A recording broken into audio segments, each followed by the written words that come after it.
बुरा लगा कि अब्दुल सत्तार अफ़गानी साहब को जनरल ज़िया-उल-हक के दौर में जब मेयर बनाया गया तो उस वक्त केएमसी के अंदर पीपल्स पार्टी के जो नंबर्स थे वो उनसे ज़्यादा थे और पीपल्स पार्टी के मेंबर्स को गायब किया गया, आगे पीछे करके किसी तरह अफ़गानी साहब को मेयर बनवा दिया गया। अच्छा, ये ऐसी चीज़ है जो मेरे कहने से आप ना माने, उस वक्त के लोग में ज़िंदा होंगे, उनसे जाके पूछिए, रिकॉर्ड मौजूद होगा, उस रिकॉर्ड को चेक कीजिए। और अगर पीपल्स पार्टी की अक्सरियत ना होती तो पीपल्स पार्टी का डिप्टी मेयर उस वक्त क्यों बनता? गालिबन उमर यूसुफ डेढ़ा साहब बने थे, वो पीपल्स पार्टी के डिप्टी मेयर थे, तो हमारे नंबर ज़्यादा थे। अब अगर ये हकीकत में लोगों को बता रहा हूँ कि जमात इस्लामी 2 मरतबा कराची में मेयर या नाजिम बनी और दोनों मरतबा इत्तफाक कह लें कि फ़ौजी आमिर जो है वो हुक्मरान था और दोनों मरतबा उनके मुकाबले में जो कैंडिडेट्स थे वो पीपल्स पार्टी के थे और दोनों मरतबा जो उनके मुखालिफ कैंडिडेट्स थे उनके पास वोट ज़्यादा थे और दोनों मरतबा जमात इस्लामी को कम वोटों के बावजूद जितवा दिया गया। अब ये हकीकत है, बजाय इसके कि उस हकीकत का जवाब किसी दलील के साथ दें। अगर वो मुझे चनेसर कोट से, भाई मैं कभी नहीं छुपाया, मैं चनेसर कोट का रहने वाला हूँ, मैं रहता हूँ, वहीं रहूँगा इंशाल्लाह ताला, मैं खासकली हूँ मुझे इस पर कोई शर्मिंदगी नहीं। अगर कोई कहता है पूरा नाम लिखो तो भाई मेरे कोई मुझे कभी इसलिए अफसोस नहीं है, मेरे कोई ऐसी चीज़ नहीं है जो मैं छुपाऊँ, ना मैंने कभी छुपाई है। हाँ, कराची का हूँ, मेरे आबा व अजदाद कराची शहर में पाकिस्तान बनने से भी शायद सदियों पहले आए हुए हैं और यहाँ रहते हैं। मैं बार बार बताता हूँ, मेरे दादा की कोई रिश्तेदारी कराची शहर से बाहर नहीं है। मेरे आबा व अजदाद के नाम पर कराची शहर में आबादियाँ हैं। अगर किसी को ये बात बुरी लगती है तो उसमें मेरा कोई कसूर नहीं है। कोई अगर कराची का हमदर्द और दावेदार बनता है तो मैं उन तमाम हमदर्दों से, दावेदारों से कराची का 100 गुना ज़्यादा हमदर्द और दावेदार हूँ और मेरा हक उनसे 100 गुना ज़्यादा है शहर के ऊपर। मैं कराची के हकीकी बाशिंदों में से हूँ, मेरी फैमिली कहीं से माइग्रेटेड नहीं है, ना हैदराबाद से, ना सक्खर से, ना लाड़काना से, ना कहीं और से।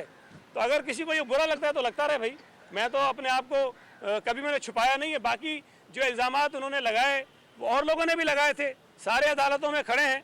अब मुनासिब नहीं है कि मैं इनको भी कोई नोटिस भेजूँ, कुछ करूँ, लेकिन जिस रिपोर्ट की वो बात करते हैं ज़रा उस रिपोर्ट में जो अपडेट्स हैं ना वो पता कर लें कि क्या हैं, और जिस अफसर ने वो रिपोर्ट बनाई थी उसके मुतालिक जो अपडेट्स हैं ज़रा वो मालूम कर लें तो फिर उनको हकीकत का पता चल जाएगा।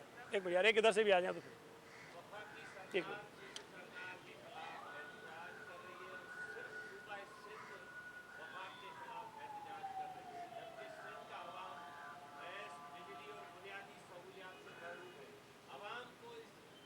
कैसे निकालोगे जबकि सिंध हुकूमत आपकी है? दूसरा, कराची पर ये जो पॉलिटिकल काबिल होने की बात हो रही है, जबकि तारीख मोहल्लो बीरबल को जानती है कि ये शहर उसने बनाया था, तो ये कौन सी ऐसी कुव्वत है जो ये सियासत करके भरने लगाया जा रहा है और कराची के असल वालों को कोई नाम नहीं ले रहा? तो क्या वजह है, आप बताएं। देखिए, जो पहली बात आपने कही मैं समझता हूँ कि मैं उसका जवाब दे चुका हूँ, मैं दोबारा दोहरा देता हूँ कि पाकिस्तान पीपल्स पार्टी इस वक्त वाहिद सियासी जमात है जो अवाम के मसाइल पर एहतजाज कर रही है और सिर्फ सिंध में नहीं कर रही, पूरे पाकिस्तान में कर रही है। कराची से लेकर खैबर तक, कराची से लेकर फाटा जो साबिका फाटा था उसके इलाकों तक, एक एक इलाके में, एक एक ज़िले में पीपल्स पार्टी ने महंगाई के ख़िलाफ़, गैस के बहरान के ख़िलाफ़, पेट्रोल की कीमतें बढ़ने के ख़िलाफ़ एहतजाज किया है और हम ये सिलसिला जारी रखेंगे। बल्दियाती निज़ाम को बुनियाद बनाकर कर्नल साहब ने बिल्कुल ठीक कहा कि KPK में जब PTI को इबरतनाक शिकस्त हुई तो उन्होंने नई तरामीम लेकर आ रहे हो। जो बल्दियाती इदारे हैं या जो बल्दियाती नुमाइंदे मुंतखब हुए हैं उनका माई बाप बना रहे हैं डिप्टी कमिश्नर को, उनका माई बाप बना रहे हैं असिस्टेंट कमिश्नर को। वहाँ जमात इस्लामी भी एहतजाज नहीं कर रही, कोई और भी एहतजाज नहीं कर रही।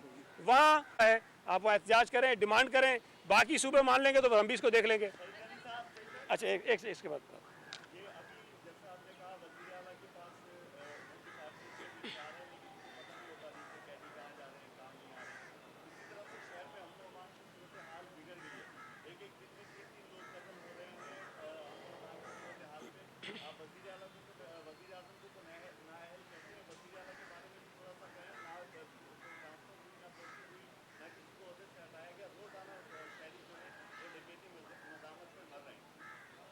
देखिए, पहली बात जो मैंने कही उसको उसी तरह लीजिए, अपने अल्फाज मेरे मुंह में ना डालें। मैंने ये कहा कि कैदियों को जेल से हॉस्पिटल मुंतकिल करने का एक तरीक़ेकार है। वज़ीर आला की या किसी वज़ीर की ख्वाहिश पर आप ये नहीं कर सकते कि उसको फ़लाँ आदमी को उठाया फ़लाँ जगह ले जाओ।